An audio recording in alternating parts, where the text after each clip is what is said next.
شروع اللہ کا نام لے کر جو بڑا مہربان نہایت رحم والا ہے۔ الف لام میم۔ اللہ جو معبود برحق ہے، اس کے سوا کوئی عبادت کے لائق نہیں، زندہ ہے، سب کو تھامنے والا۔ اس نے اے نبی تم پر سچی کتاب نازل کی جو پہلی آسمانی کتابوں کی تصدیق کرتی ہے، اور اسی نے تورات اور انجیل نازل کی تھی۔ یہ دو کتابیں اس نے پہلے نازل کی تھیں لوگوں کی ہدایت کے لیے، اور پھر قرآن جو حق اور باطل کو الگ الگ کر دینے والا ہے نازل کیا۔ جو لوگ اللہ کی آیتوں کا انکار کرتے ہیں ان کو سخت عذاب ہوگا، اور اللہ زبردست ہے، بدلہ لینے والا ہے۔ اللہ ایسا خبیر و بصیر ہے کہ کوئی چیز اس سے پوشیدہ نہیں، نہ زمین میں اور نہ آسمان میں۔ وہی تو ہے جو ماں کے پیٹ میں جیسی چاہتا ہے تمہاری صورتیں بناتا ہے، اس غالب حکمت والے کے سوا کوئی عبادت کے لائق نہیں۔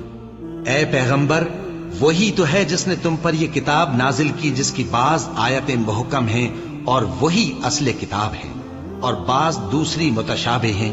تو جن لوگوں کے دلوں میں کجی ہے وہ متشابہات کا اتباع کرتے ہیں تاکہ فتنہ برپا کریں اور مراد اصلی کا پتہ لگائیں، حالانکہ مراد اصلی اللہ کے سوا کوئی نہیں جانتا۔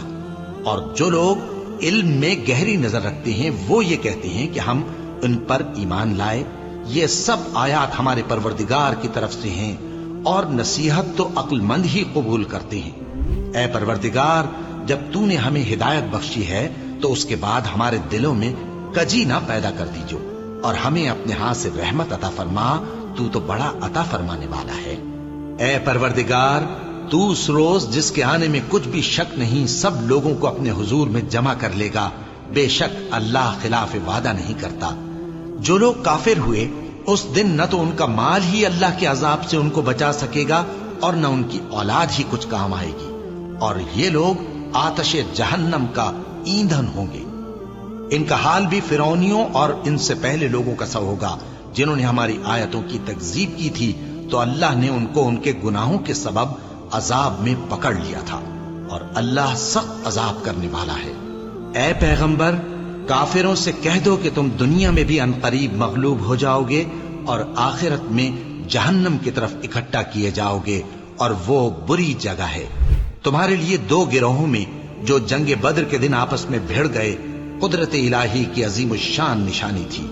ایک گروہ مسلمانوں کا تھا، وہ اللہ کی راہ میں لڑ رہا تھا، اور دوسرا گروہ کافروں کا تھا، وہ ان کو اپنی آنکھوں سے اپنے سے دگنا مشاہدہ کر رہا تھا۔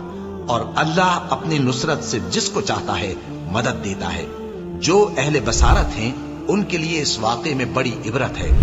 لوگوں کو ان کی خواہشوں کی چیزیں یعنی عورتیں اور بیٹے اور سونے اور چاندی کے بڑے بڑے ڈھیر اور نشان لگے ہوئے گھوڑے اور مویشی اور کھیتی بڑی زینت دار معلوم ہوتی ہیں، مگر یہ سب دنیا ہی کی زندگی کے سامان ہیں، اور اللہ کے پاس بہت اچھا ٹھکانہ ہے۔ اے پیغمبر، ان سے کہو کہ بھلا میں تم کو ایسی چیز بتاؤں جو ان چیزوں سے کہیں اچھی ہو۔ سنو، جو لوگ پرہیزگار ہیں ان کے لیے اللہ کے ہاں باغات بہشت ہیں جن کے نیچے نہریں بہ رہی ہیں، ان میں وہ ہمیشہ رہیں گے، اور پاکیزہ بیویاں ہیں، اور سب سے بڑھ کر اللہ کی خوشنودی۔